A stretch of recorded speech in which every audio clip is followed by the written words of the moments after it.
NASA పంపిన curiosity rover నిజంగా అంగారక గ్రహంపైకి వెళ్ళిందా లేదా భూమిపైనే ఏదైనా ఎడారిలో దిగిందా?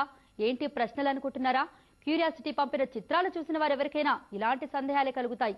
నిజానికి ఈ ఫోటోలే నాసా శాస్త్రవేత్తల ఆనందానికి కారణాలవుతున్నాయి. ఇంతకీ ఆ ఫోటోలో ఏముంది? అరుణ గ్రహంపై అసలు ఏం జరుగుతోంది?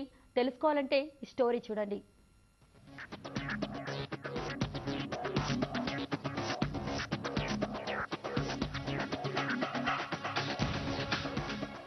అంగారక గ్రహంపై అడుగుపెట్టిన క్యూరియాసిటీ తన పని తాను చేసుకుంటూ పోతోంది.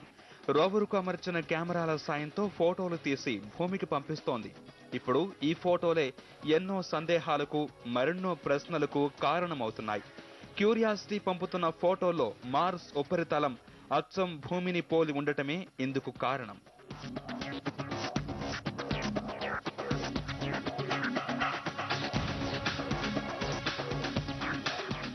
ఈ రోవర్ అరుణ గ్రహంపైకి ఈ నెల 6న కాలు మోపింది.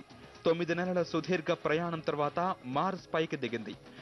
మధ్యలో ఎన్నో ప్రమాదకర అడ్డంకులు దాటుకుని క్యూరియాసిటీ ఈ ప్రక్రియ పూర్తి చేసుకుంది. అంగారకుడిపై జీవం ఉనికిని గుర్తించేందుకు నాసా ఈ రోవర్ను పంపింది. మార్స్ పై దిగిన వెంటనే బ్లాక్ అండ్ వైట్ ఫోటోలను పంపిన ఈ శోధక నౌక ఆ తర్వాత పూర్తి స్థాయిలో పనిచేయటం ప్రారంభించింది.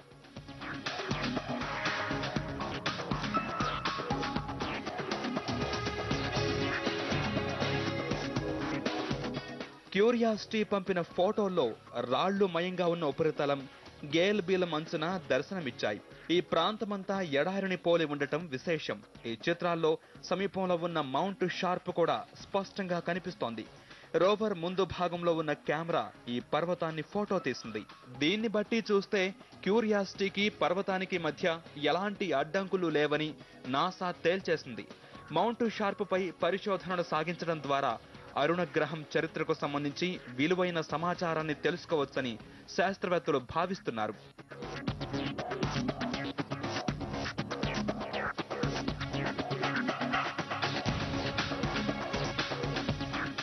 అరుణ గ్రహం అచ్చం భూమిని పోలి ఉండడంతో అక్కడ జీవం తప్పక ఉండొచ్చని శాస్త్రవేత్తలు ఇంతకాలం భావిస్తూ వచ్చారు.